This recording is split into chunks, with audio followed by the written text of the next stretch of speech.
Hello everyone, welcome to iTutor। আজকে আমরা পড়ব Kirchhoff's law, Kirchhoff's voltage law KVL and Kirchhoff's current law KCL। Kirchhoff ছিলেন একজন German physicist, যার পুরো নাম গাস্টফ কিরচফ বা কারচফ, অনেকে অনেক রকম ভাবে উচ্চারণ করে। তো এই কিরচফ ইনি দুটো ল তৈরি করেছিলেন, একটা হচ্ছে কারেন্ট ল আর একটা হচ্ছে ভোল্টেজ ল।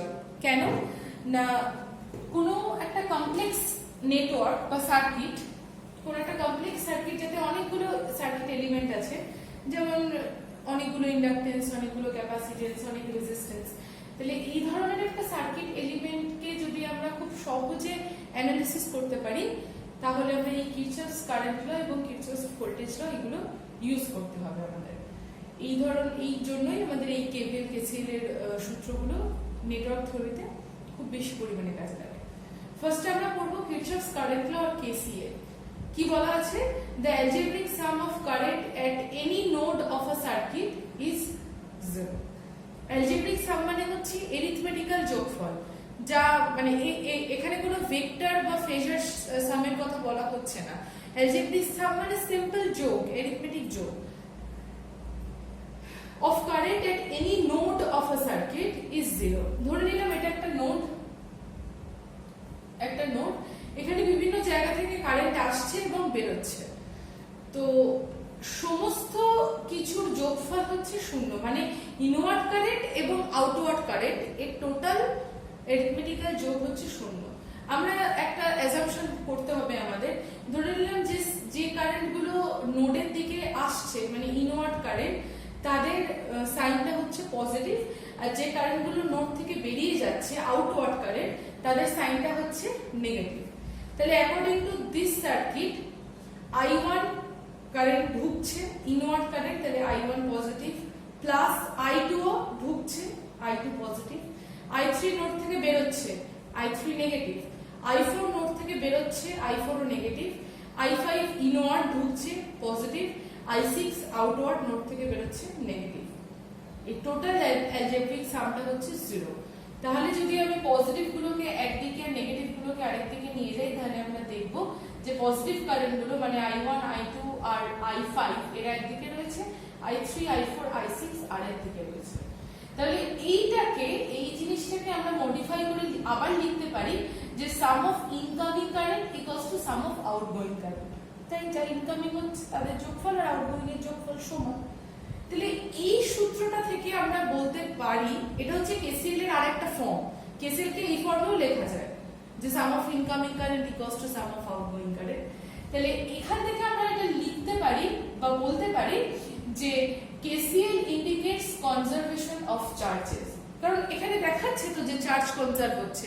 যে কারেন্টগুলো এলো, current is nothing but a flow of charge or flow of electron। তাহলে যে কারেন্ট গুলো এলো সেই কারেন্ট গুলোর যোগফল ইকুয়ালস টু যে কারেন্ট গুলো বেরিয়ে গেল। তাহলে আমরা বলতে পারি যে KCL also indicate the law of conservation of charges and এরা বলছে যে sum of incoming current equals to sum of outgoing current at every instant of time। প্রতিটা মুহূর্তে সার্কিটে এইটা সত্যি। KCL বা কিরচফস কারেন্ট ল AC এবং DC দু ধরনের সার্কিটের ক্ষেত্রে সত্যি, এবং ইট ইজ ট্রু এভরিওয়্যার, মানে linear element, non linear element. Linear element মানে হচ্ছে রেজিস্ট্যান্স টাইপ এলিমেন্ট গুলো, আর নন লিনিয়ার এলিমেন্ট মানে হচ্ছে ট্রানজিস্টর, ডায়োড, এদের কাজটা অন্যরকম হয়, লিনিয়ার হয় না। তো এটা নিয়ে আমরা পরে আরো বড় করে ডেসক্রাইব করব। তো আপাতত এটুকু জানার দরকার যে ট্রানজিস্টর, ডায়োড এই ধরনের এলিমেন্ট গুলোকে নন লিনিয়ার এলিমেন্ট বলা হয়। কিরচফস কারেন্ট ল কিন্তু লিনিয়ার এবং নন লিনিয়ার, AC DC যে কোনো ধরনের সার্কিটের ক্ষেত্রেই সত্যি, মানে যে কোনো ধরনের সার্কিটেই এই লটা ব্যবহার করা যেতে পারে। So it is true everywhere. এবার আমরা করব কিরচফস ভোল্টেজ ল। কি বলছে? Algebraic sum of voltages in any close path of a network that is traversed in a single direction is 0। একটা ক্লোজ নেটওয়ার্ক নিতে হবে, মানে যে পাথটা থেকে শুরু হয়েছে সেই পাথে যেন ফিরে আসে। ওপেন নেটওয়ার্ক হলে হবে না, একটা ক্লোজ নিতে হবে, একটা লুপের মতন নিতে হবে। হ্যাঁ, বেসিক্যালি, কারণ কিছুক্ষণ আগেই আমরা লুপের সংজ্ঞাটা করেছিলাম। ধরে নিলাম এটা একটা ক্লোজ লুপ এবং এটা ক্লোজ সার্কিট যেখানে বিভিন্ন ধরনের এলিমেন্ট আছে। বলছে যে algebraic sum of voltages in any closed path of a network। এবার ভোল্টেজেস বলতে ভোল্টেজ সোর্সও এবং বিভিন্ন এলিমেন্টে যে পরিমাণ ভোল্টেজ ড্রপ হচ্ছে সেই ভোল্টেজ ড্রপগুলো কিন্তু ধরা হবে। সেটা traverse in a single direction is zero, একটাই দিক থেকে যেতে হবে। মানে যদি আমরা এই দিকে ধরি যে কারেন্টটা এইভাবে ফ্লো হচ্ছে, তাহলে আমাদের সার্কিটটাকে কিন্তু এই দিকেই ফলো করতে হবে, হঠাৎ করে ডিরেকশন চেঞ্জ করে ফেললে কিন্তু হবে না। যদি আমরা এ বি সি ডি এই ডিরেকশনে কারেন্টটাকে আঁকি, তাহলে আমাদের সার্কিটটাকেও এই ডিরেকশনেই ফলো করতে হবে এবং এই ডিরেকশনে ফলো করেই আমরা সাইন অ্যাজাম্পশনটা করব। কেভিএল কেসিএল এই দুটোর ক্ষেত্রে সাইন অ্যাজাম্পশনটা খুব গুরুত্বপূর্ণ। কেসিএল এর ক্ষেত্রে আমি কি বলেছিলাম যে ইনওয়ার্ড কারেন্ট যদি হয় তাহলে সেটা আমরা প্লাস ধরবো, ইনওয়ার্ড কারেন্ট যদি হয় তাহলে তার সাইন হবে প্লাস, আর যদি আউটওয়ার্ড কারেন্ট হয়, ইনওয়ার্ড মানে নোডের দিকে আসছে আর আউটওয়ার্ড মানে হচ্ছে নোড থেকে বেরিয়ে যাচ্ছে, যদি আউটওয়ার্ড কারেন্ট হয় তাহলে আমরা সেটাকে মাইনাস ধরবো। এর উল্টোটাও সত্যি, কিন্তু যে যেটাকে মেনে চলবে সেটাকে যেন মানে গুলিয়ে না ফেলে, মানে একবার প্লাস মাইনাস ধরলাম পরের স্টেপে গিয়ে মাইনাস প্লাস হয়ে গেল, এটা যেন না হয়। যদি এই অ্যাজাম্পশনটা কেউ না মেনে উল্টো অ্যাজাম্পশন মানে, তাহলে যেন সে পুরো অঙ্কই এই সে যে অ্যাজাম্পশনটা নিয়ে অঙ্কটা শুরু করেছিল সেইভাবেই করে। যে কোনো একটা রুল ফলো করতে হবে।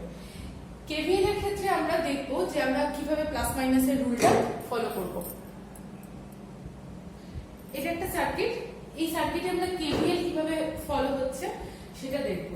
এখানে দুটো ভোল্টেজ সোর্স রয়েছে V1 আর V2, দুটো রেজিস্ট্যান্স রয়েছে R1 আর R2।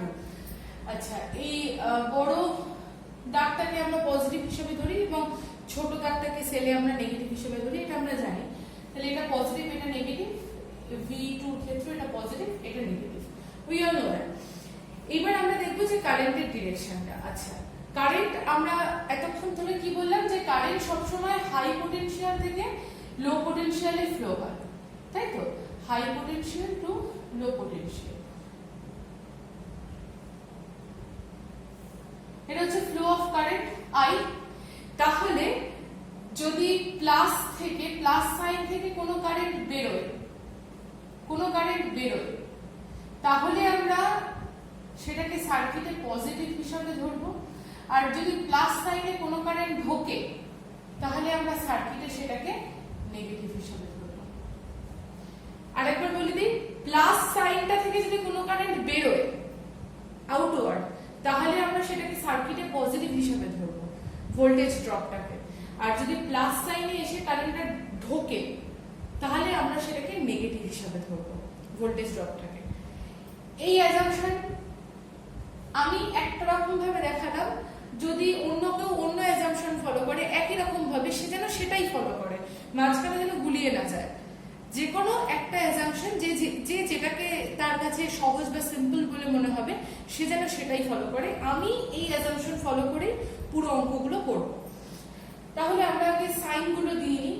আচ্ছা, রেজিস্ট্যান্সের সাইনটা, এটা প্লাস এটা মাইনাস, এটা প্লাস এটা মাইনাস। এবার আমরা কি বললাম, কারেন্টটা কোন দিক থেকে ফ্লো হবে, high potential to low potential. তার মানে কি, এটা হচ্ছে হাই পোটেনশিয়াল, তার মানে কারেন্টের ফ্লোটা হচ্ছে এই দিকে, কারেন্টটা তার মানে এইভাবে ফ্লো হচ্ছে আই, ঠিক আছে? V1 থেকে কারেন্টটা বেরোচ্ছে, যদি প্লাস থেকে কারেন্টটা বেরোয় তার মানে আমি কি বললাম, ওই ভোল্টেজটা পজিটিভ হবে, তাহলে V1 হচ্ছে এখানে পজিটিভ, ঠিক আছে?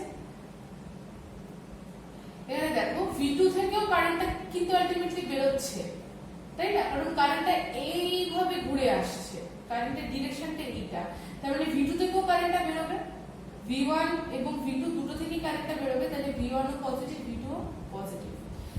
R1 এর ক্ষেত্রে কি হবে, কারেন্টটা গিয়ে ঢুকছে, তাই তো? এটা প্লাস, এই আইটা গিয়ে কি R1 এ ঢুকছে, প্লাসে যদি ঢোকে কারেন্ট তাহলে সার্কিটের ভোল্টেজ ড্রপটাকে আমরা নেগেটিভ হিসাবে ধরবো।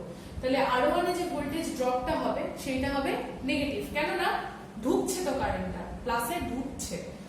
তাহলে ভোল্টেজ ড্রপ এট R1, VR1, ভোল্টেজ ড্রপ এট R1। আবার দেখো R2, কারেন্টটা এইভাবে আসছে, তার মানে এটাও প্লাস, এটাও কারেন্টটা ঢুকলো, তাহলে R2 তেও কারেন্ট ঢুকছে, তাহলে R2 তে যে ভোল্টেজ ড্রপটা হবে সেটাও হবে নেগেটিভ। তাহলে minus of VR2 voltage drop at R2 equals to 0। কারণ আমরা জানি যে একটা ক্লোজ লুপে algebraic sum of all voltages are 0 traverse in a single direction. দেখো আমরা একটা ডিরেকশনেই কিন্তু ঘুরেছি, দ্যাট ইজ এই ডিরেকশনটা। V1 থেকেও এই ডিরেকশনে কারেন্ট বের হচ্ছে, V2 থেকেও এই ডিরেকশনে কারেন্ট বের হচ্ছে, R1 এও এইভাবে কারেন্ট ঢুকছে, R2 তেও এইভাবে কারেন্ট ঢুকছে, এবং আমরা এই অ্যাজাম্পশনটা করেছি। আচ্ছা, V অফ R1 টা আমরা কি আমরা জানি ওহমস লতে V equals to I into R। Current যদি I হয় তাহলে I into R1। V of R2 মানে জানি I into R2 according to Ohm law, এই দুটো আমরা জানি। তাহলে এই ভ্যালুগুলো জাস্ট এখানে সাবস্টিটিউট করে দেব। V1 V2 minus I of I into R1 minus I into R2 equals to 0. তাহলে V1 plus V2 equals to I of R1 R I R2 টাকে ওইদিকে নিয়ে চলে যাই আমরা। ওইদিকে নিয়ে চলে গেলে সমীকরণের এইদিকে নিয়ে চলে গেলে তোমার সমান চিহ্নে, তাহলে মাইনাসটা প্লাস হয়ে যায়। তাহলে আমরা জানি সেটা। তাহলে V1 V2 equals to I common নিলে R1 plus R2 according two KVL আমরা এটা প্রুফ করতে পারি যে sum of total voltage drop in a single direction যদি আমরা যাই তাহলে একটা ক্লোজ লুপের ক্ষেত্রে এইটা হয়, এটা অ্যাকর্ডিং টু KVL। আর এটা হচ্ছে ডিরেকশন। যদি প্লাস থেকে কারেন্টটা বেরোয় তাহলে আমরা সেটা সার্কিটে পজিটিভ ধরবো, এবং প্লাসে যদি কারেন্টটা ঢোকে তাহলে আমরা সেটা সার্কিটে নেগেটিভ ধরবো। ক্লিয়ার? মোটামুটি থিওরি পার্টটা আমরা দেখে নিয়েছি। এবার আমরা যা কিছু পড়লাম KVL KCL এবং সোর্স ট্রান্সফরমেশন এর আগের ভিডিওটাতে বলা আছে, তো সবকিছু দিয়ে আমরা বেশ কয়েকটা এবার প্রবলেম দেখব। সার্কিট থিওরিতে প্রবলেমটাই আসল, তো বেশ কিছু প্রবলেম আমরা দেখি। ফার্স্ট প্রবলেম, একটা সার্কিট দেওয়া আছে, বলেছে যে find the voltage across 120 ohm. এই 120 ওহমের অ্যাক্রসে আমাদের ভোল্টেজটা বের করতে হবে। আচ্ছা, এখানে একটা ভোল্টেজ সোর্স আছে, এখানে একটা কারেন্ট সোর্স আছে। তো প্রথমে আমি কি করব, এই কারেন্ট সোর্সটাকে ভোল্টেজ সোর্সে ট্রান্সফার করব। কারণ এটা সম্ভব, কারণ কারেন্ট সোর্সের প্যারালালে একটা রেজিস্ট্যান্স আছে। একটা কারেন্ট সোর্সকে কিভাবে ভোল্টেজ সোর্সে ট্রান্সফার করা যায়, একটা ভোল্টেজ সোর্স তার সিরিজে একটা রেজিস্ট্যান্স করে। আচ্ছা, আগে আমরা ভোল্টেজটা বের করি। আচ্ছা, এটা I, এটা হচ্ছে R। আমরা জানি V equals to I into R। তাহলে I হচ্ছে 0.5 অ্যাম্পিয়ার আর R হচ্ছে 120 ওহম। তাহলে ভোল্টেজ হচ্ছে কত? 60 ভোল্ট। 60 ভোল্ট আমাদের ভোল্টেজটা, এবং তার সঙ্গে প্যারালালে একটা রেজিস্ট্যান্স থাকবে। আচ্ছা, সার্কিটটা আগে তাহলে আঁকা যাক। তাহলে 15 ভোল্ট সোর্স, 60 ওহম একটা রেজিস্ট্যান্স, 120 ওহম রেজিস্ট্যান্স, এটা হচ্ছে 60 ভোল্টের সোর্সটা আমরা ট্রান্সফার করলাম। 60 ভোল্ট, 15 ভোল্ট, 60 ওহম, 120 ওহম, এইটুকুকে আমরা ট্রান্সফরমেশন করে এইটুকু বানালাম। এবার আমরা কি করব, সিম্পল KVL লাগাবো যে কোনো একটা ডিরেকশনে। ধরো কারেন্টটা এই ডিরেকশনে ফ্লো করছে, সিম্পল KVL, ঠিক আছে, লাগাই। আচ্ছা, ফার্স্টে দেখো প্লাস থেকে কারেন্টটা বের হচ্ছে। আমি একটু আগে কি বললাম, যদি প্লাস থেকে কারেন্টটা বেরোয় তাহলে সেটা আমরা সার্কিটে পজিটিভ ধরবো। তাহলে 15 ভোল্ট পজিটিভ। আচ্ছা, এখানে তোমার প্লাস মাইনাস গুলো দিয়ে নিলাম। আচ্ছা, 60 ওহমে গিয়ে কারেন্টটা ঢুকছে, প্লাসে কারেন্ট ঢুকছে, তার মানে কি ওখানে একটা ভোল্টেজ ড্রপ হবে, ওটা সার্কিটে হবে নেগেটিভ, কারণ প্লাসে কারেন্ট ঢুকলে সেটা হয় নেগেটিভ। আর কতটা ভোল্টেজ ড্রপ হবে? 60 ওহম ইনটু I। V হচ্ছে voltage drop, V equals to I into R। I তো আমরা জানি না, I কে I হিসাবেই রাখবো, এবং 60 তো R আমরা জানি। তাহলে I ইনটু R। এগেইন 120 ওহমেও কারেন্টটা ঢুকছে, প্লাস মানে হচ্ছে কারেন্ট ইনওয়ার্ড ঢুকছে, তার মানে সার্কিটে ওটা আবার মাইনাস, তাহলে মাইনাস 120 ইনটু I। এগেইন 60 ভোল্টে দেখো, 60 ভোল্টের প্লাস চিহ্নে কারেন্টটা এসে কিন্তু ঢুকছে, কারণ কারেন্টটা এইভাবে আসছে, তাই তো? তা আমাদের অ্যাজাম্পশন একই থাকবে, প্লাসে যদি কারেন্ট ঢোকে তাহলে সেটা কিন্তু সার্কিটে মাইনাস, তাহলে এখানে minus 60 volt equals to 0। Algebraic sum of all voltages traversing a same direction equals to 0। KVL এ তাই বলছে, তাহলে আমরা KVL টা এইভাবে মানলাম। এবার আমরা এখান থেকে I এর ভ্যালুটা বের করব, করে তারপর সেটা থেকে আরো অপারেশন গুলো করব। I এর ভ্যালুটা বের করা যাক। তাহলে আমরা ইকুয়েশনটা সলভ করেছি, সলভ করে আমরা দেখলাম যে I এর ভ্যালুটা প্রথমে আমরা যে 15 - 60 করে এদিকে 45 কে আমরা ইকুয়ালস টু সাইনের ওইদিকে নিয়ে গেলাম, যেভাবে একটা সমীকরণকে সলভ করে, এবং সেখান থেকে যদি আমরা I এর ভ্যালুটা বের করি তাহলে আমরা দেখতে পাবো I এর ভ্যালুটা আসছে -1/4। I এর ভ্যালু আসছে -1/4, ঠিক আছে। তাহলে বলতে আমাদের কোশ্চেনে কি বলেছে, find the voltage across 120 ohm. তাহলে 120 ওহমের অ্যাক্রসে ভোল্টেজ ড্রপ কত হবে, V equals to I into R। তাহলে R আমরা জানি 120 ওহম, আর I ইকুয়ালস টু আমরা বের করলাম -1/4। তাহলে V ইকুয়ালস টু 120 ইনটু -1/4, মাইনাসটা কিন্তু থাকবে, হ্যাঁ। তাহলে -120 ইনটু 1/4 কাটাকাটি যদি করি তাহলে হয় 30। তাহলে আলটিমেটলি অ্যান্সার হলো গিয়ে, sorry for the space, ultimately answer হলো গিয়ে 30 ভোল্ট, -30 ভোল্ট এলো। কেন -30 ভোল্টের আলটিমেট ভোল্টেজ তো কোনোদিন মাইনাসে হতে পারে না, তাহলে এই জিনিসটার ফিজিক্যাল ইন্টারপ্রিটেশন কি, এখানে একটা ভোল্টেজ ড্রপ হয়েছে, রেজিস্ট্যান্সের মধ্যে দিয়ে যদি কারেন্ট যায় তাহলে তো সে ভোল্টেজটা ড্রপ করবে, হ্যাঁ, এবং হিট প্রডিউস করবে, কিছুক্ষণ আগেই বলা হয়েছে। তাহলে এই মাইনাস সাইনটার ফিজিক্যাল ইন্টারপ্রিটেশন হচ্ছে এখানে একটা ভোল্টেজ ড্রপ হয়েছে। তাহলে এইভাবে আমরা একটা সোর্স ট্রান্সফরমেশন আর KVL ইউজ করে এভাবে একটা অঙ্ক সলভ করতে পারি, ঠিক আছে, ক্লিয়ার। এবার আমরা নেক্সট অঙ্কটা দেখব। নেক্সট অঙ্কে কি বলছে, বলছে যে এরকম একটা সার্কিট আছে, নেক্সট অঙ্কের সার্কিটটা, let's do this next problem. আচ্ছা, আমরা এই অঙ্কটা দেখব। এখানে একটা অঙ্ক রয়েছে এবং বলছে যে find the current through 1 ohm register. 1 ohm রেজিস্টারের মধ্যে দিয়ে কত কারেন্ট যাবে। এখানে একটা ভোল্টেজ সোর্স আছে 42 ভোল্ট, এবং এই রেজিস্ট্যান্স গুলো একে অপরের সঙ্গে সিরিজ প্যারালাল কম্বিনেশনে দেওয়া আছে। এখান থেকে আমাদের এই 1 ওহম রেজিস্টারের মধ্যে দিয়ে কত কারেন্ট যাচ্ছে, ধরে নিলাম I, এই I এর ভ্যালুটা আমাদের বের করতে হবে। আমরা কিভাবে করব, প্রথমে এই ধরনের অঙ্কতে আমাদের প্রথমে কি করতে হবে, আমাদের প্রথমে ইকুইভ্যালেন্ট রেজিস্ট্যান্সটা বের করতে হবে। সলিউশন, আমাদের প্রথমে R ইকুইভ্যালেন্ট বের করতে হয়। ইকুইভ্যালেন্ট রেজিস্ট্যান্স যখন বের করতে হয় তখন নিয়ম হচ্ছে ভোল্টেজ সোর্স গুলোকে সার্কিট থেকে সরিয়ে দিতে হবে, শুধুমাত্র রেজিস্টিভ পোরশনটা রাখতে হবে। তাহলে আমরা সেইভাবে সার্কিটটাকে আঁকি, ভোল্টেজ সোর্সকে সরিয়ে দিয়ে শুধু রেজিস্টিভ পোরশনটা সার্কিটে থাকতে হবে। এটা হচ্ছে সার্কিটের শুধুমাত্র রেজিস্টিভ পোরশনটা, ভ্যালুগুলো লিখলাম।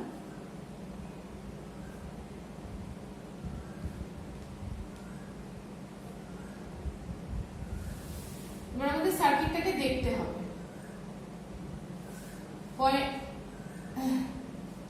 আমরা যদি সার্কিটটাকে এইভাবে দেখি তাহলে আমরা এই রেজিস্ট্যান্স গুলোর কিরকম কম্বিনেশন সেইগুলো দেখে দেখে আমাদের সিরিজ প্যারালাল কম্বিনেশনটা করতে হবে।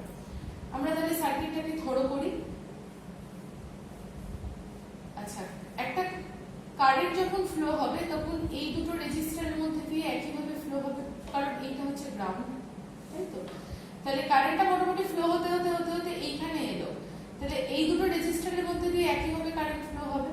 তাহলে যদি দুটো রেজিস্ট্যান্সের মধ্যে দিয়ে সেম ভাবে কারেন্ট যায় তাহলে এই দুটো সিরিজে থাকে। কিভাবে হচ্ছে ব্যাপারটা, কারণ দেখো দুটো রেজিস্ট্যান্স যদি সিরিজে থাকে তাদের মধ্যে একইভাবে কারেন্ট ফ্লো হয়। এটা হচ্ছে যে এরকম একটা কমপ্লেক্স সার্কিটকে কিভাবে সিরিজ প্যারালালে ভেঙে আমরা ইকুইভ্যালেন্ট সার্কিটে আনবো, এই কারেন্ট ফ্লো এর ডিরেকশন গুলো দেখে দেখে আমরা সহজে এটা বুঝতে পারি। তাহলে যখন কারেন্টটা এই জায়গাটায় আসবে, যদি এই দুটো রেজিস্ট্যান্স থেকে একইভাবে কারেন্ট যায় তাহলে এটা একটা সিরিজ সার্কিট, মানে সিরিজে আছে এই দুটো রেজিস্ট্যান্স, তাহলে 2 + 1 সিরিজে থাকলে আমরা জানি রেজিস্ট্যান্স জাস্ট যোগ হয় 3 ওহম। তাহলে এই যে 2 + 1 করে 3 ওহম হলো, এই 3 ওহমটার সঙ্গে এই 3 ওহমটা প্যারালাল কিভাবে, আমি শুধু এই পোরশনটুকু আঁকবো 6 ওহম। আচ্ছা, এই 2 + 1 করে 3 ওহম হয়েছে, এখানে একটা 3 ওহম ছিল, তাহলে এই দুটো প্যারালাল, এখানে 6 ওহম। এই যে এইটাকে আমরা এইভাবে আঁকলাম, তাহলে এই দুটো 3 ওহম প্যারালাল, প্যারালাল করি, প্যারালালে আমরা জানি এইটা হয় 3 × 3 / 3 + 3, তার মানে হলো কি 3 × 3 / 6, তাহলে 3/2। এই দুটো প্যারালাল করে হলো 3/2। সার্কিটটা তাহলে কি রকম দাঁড়ালো, 6 আছে, এখানে একটা 3/2 আছে, এখানে একটা 5 আছে, এখানে একটা 4 আছে, তাই তো, এখানে 5 ওহম, এখানে 6 ওহম, এখানে 3/2 ওহম। এগেইন এই 6 আর 3/2 টা আবার সিরিজে, এই 2 আর 1 এর মতন এই দুটো আবার সিরিজে আছে, তাহলে সিরিজ থাকা মানে যোগ করলাম, যোগ করে হলো গিয়ে 7.5। এই দুটোকে তুমি যদি যোগ করো তোমরা, তাহলে দেখতে পাবে যে 7.5 ওহম আসছে। Do it at your home. তাহলে সার্কিটটা কি দাঁড়ালো, এইটা, এখানে 7.5 ওহম, এখানে 5 ওহম, এখানে 4 ওহম। তাহলে কি এই 7.5 আর 5 টা প্যারালালে আছে, আর তার সঙ্গে 4 টা সিরিজে আছে। তার মানে এইটাকে অপারেশন করলে আমরা দেখতে পারি 7.5 প্যারালাল 5, আর তার সঙ্গে 4 হচ্ছে সিরিজে, তাহলে 7.5 প্যারালাল অপারেশন করলে এইটা হয়, প্লাস 4 হচ্ছে সিরিজে। এইটা পুরোটা অপারেশন করে আমরা দেখব, আমাদের অ্যানসার আসবে 7 ওহম। তাহলে আর ইকুইভ্যালেন্ট হলো 7 ওহম। এইভাবে একটা কমপ্লেক্স সার্কিট থেকে ইকুইভ্যালেন্ট রেজিস্ট্যান্স বের করতে হয়, আমরা এটা দেখলাম। ইকুইভ্যালেন্ট 7 ওহম আমরা দেখেছিলাম যে আর ইকুইভ্যালেন্ট তাহলে 7 ওহম বেরিয়েছে। এবার আমরা এখান থেকে দেখব যে তাহলে আইটা কত হবে। আই মানে হচ্ছে V/R, এখানে V হচ্ছে 42 ভোল্ট, আর আর ইকুইভ্যালেন্ট মানে হচ্ছে 7 ওহম, তাহলে আই হচ্ছে 6 অ্যাম্পিয়ার, কাটাকুটি করলে 6 হয়। তাহলে এই 42 থেকে যে কারেন্টটা বের হচ্ছে সেটা হচ্ছে 6 অ্যাম্পিয়ার। তাহলে এই আইটা এই 4 ওহমে গিয়ে একটা ভোল্টেজ ড্রপ করবে, এইখানে 4 ওহমের মধ্যে দিয়ে যাওয়ার সময় একটা ভোল্টেজ ড্রপ করবে। কত ভোল্টেজ ড্রপ করবে, voltage drop across 4 ohm, voltage drop at 4 ohm, V of 4 কত হবে 6 অ্যাম্পিয়ার, আর 4 হচ্ছে ওহম, তার মানে 24 ভোল্ট ড্রপ হবে। এখানে 24 ভোল্ট ড্রপ হচ্ছে। এই নোডটার নাম যদি আমি A দিই, এই নোডটার নাম যদি আমি B দিই, আর এই নোডটার নাম যদি আমি C দিই, তাহলে 42 ভোল্ট আছে, 4 ওহমের অ্যাক্রসে 24 ভোল্ট ড্রপ হচ্ছে। তাহলে ভোল্টেজ এট A নোড কত হবে, 42 মাইনাস 24, তার কারণ 42 ভোল্ট ছিল আর 24 ভোল্ট ড্রপ হয়ে গেছে, তাহলে 18 ভোল্ট। তাহলে V হচ্ছে 18। তাহলে এই 5 ওহমের মধ্যে দিয়ে কত কারেন্ট যাবে, যদি I5 ধরি, তাহলে I5 হচ্ছে 5 ওহমের মধ্যে দিয়ে যে কারেন্টটা যাচ্ছে, তাহলে I5 হচ্ছে 18/5, তাই তো। V কস্ট যদি I * R হয়, তাহলে I কস্ট V/R, তাহলে 18/5 করলে হয় 3.6 অ্যাম্পিয়ার। এটা 5 ওহমের মধ্যে দিয়ে যাচ্ছে। আচ্ছা, এবার এই নোডটাতে 6 অ্যাম্পিয়ার ঢুকছিল, 3.6 অ্যাম্পিয়ার বেরিয়ে গেল, তাহলে এই যে 6 ওহম এর মধ্যে দিয়ে কত কারেন্ট যাবে, যদি ধরে নিই এই 6 ওহমের মধ্যে দিয়ে যে কারেন্টটা যাচ্ছে তার ভ্যালু I6, তাহলে এই A নোডে KCL অ্যাপ্লাই করছি, বেসিক্যালি A নোডে 6 অ্যাম্পিয়ার ঢুকছে আর এই I5 আর I6 বেরিয়ে যাচ্ছে, তাহলে KCL at A node 6 ampere ঢুকছে, incoming current equals to sum of outgoing current. Outgoing current কি, I5 প্লাস I6, তাহলে I6 ইকুয়ালস টু কি হবে 6 মাইনাস I5, I5 এর ভ্যালু আমরা জানি যে 3.6, তাহলে I6 ইকুয়ালস টু হচ্ছে 6 মাইনাস 3.6 ইকুয়ালস টু 2.4 অ্যাম্পিয়ার। পেলাম আমরা, কেসিএল অ্যাপ্লাই করেছি, জাস্ট এই নোটে কেসিএল অ্যাপ্লাই করা হয়েছে। তাহলে 6 ওহমের মধ্যে দিয়ে 2.4 অ্যাম্পিয়ার যাচ্ছে। 6 ওহমের মধ্যে দিয়ে যদি 2.4 অ্যাম্পিয়ার যায় তাহলে voltage drop across 6 ohm, V of 6 voltage drop at 6 ohm কত হবে? 2.6 অ্যাম্পিয়ার কারেন্ট যাচ্ছে আর 6 ওহম হচ্ছে ওর রেজিস্ট্যান্স, তাহলে এর অ্যাক্রসে ভোল্টেজ ড্রপ হবে 2.4 into 6 ohm, V equals to I into R according to Ohm law আমরা জানি। তাহলে এটা হচ্ছে 14.4 ভোল্ট হলো। তাহলে এখানে 14.4 ভোল্ট এলো এই পয়েন্টে, এই নোডে। আচ্ছা, তাহলে ফাইনালি আমরা দেখতে পেলাম যে এই 6 ওহমের মধ্যে দিয়ে ভোল্টেজ ড্রপ মানে হচ্ছে এই এর অ্যাক্রসে ভোল্টেজ ড্রপ। VA নোডের ভোল্টেজটা আমরা বের করেছিলাম, কি বের করেছিলাম? 18 ভোল্ট বের করেছিলাম। আর এই 6 ওহমের মধ্যে ভোল্টেজ ড্রপটা বের করলাম 14.4 ভোল্ট ড্রপ হয়েছে। তাহলে VB টা কত? VA minus voltage drop equals to VB, তাই তো? আগেই ভোল্টেজটা ছিল, এখানে এই ভোল্টেজটা ড্রপ হয়েছে, হয়তো VB হবে। তাহলে VB ইকুয়ালস টু 18 ভোল্ট আগে ছিল আর মাঝখানে 6 ওহমের জন্য ড্রপ হয়েছে 14.4।